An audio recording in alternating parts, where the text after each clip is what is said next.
Bismillah.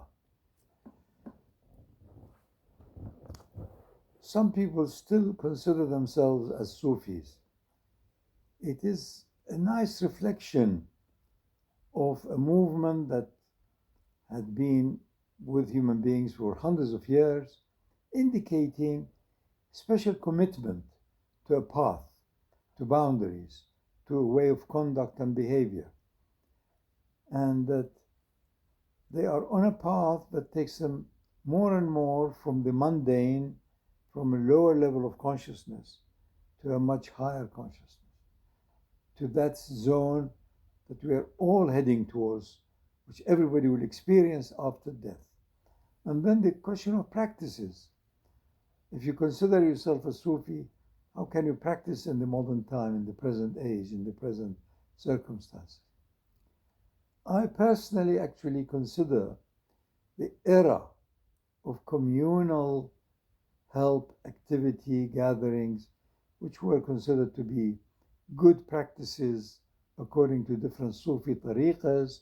Each had their own flavor. I think that era is in a way has yielded to our present day of individuality. And you can't survive as an individual. You need to have companions, friends, and so on. But to have that hankering after a Sufi community, I think, would probably lead to more questions and dangers than actual reliable benefits, because of the difficulty of imposing or bringing about checks and balances.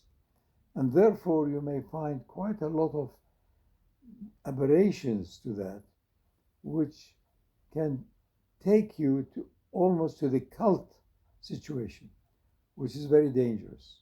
Individuals say me, and now my recommendation is take the teaching, apply it to yourself, and if you have few friends who are on the same path, believe the same thing, want the same outcome, then have your own small little group and help each other to fill in the gaps until you know the purpose of life is to be prepared for the next phase, which begins after the death of the illusion of who you think we are as a human being. Humanity is there to help the divine nature of your own innermost life to experience duality and then return back to the field of unity, content that this duality is only there as an interim phase for return to a higher zone with choice now. There is a participation now. You have been experienced to the good and this and the wealth and you find out we don't want any duality. You want your ruh, which is unitive, once now ready, having been exposed to all of these, to return back to its origin.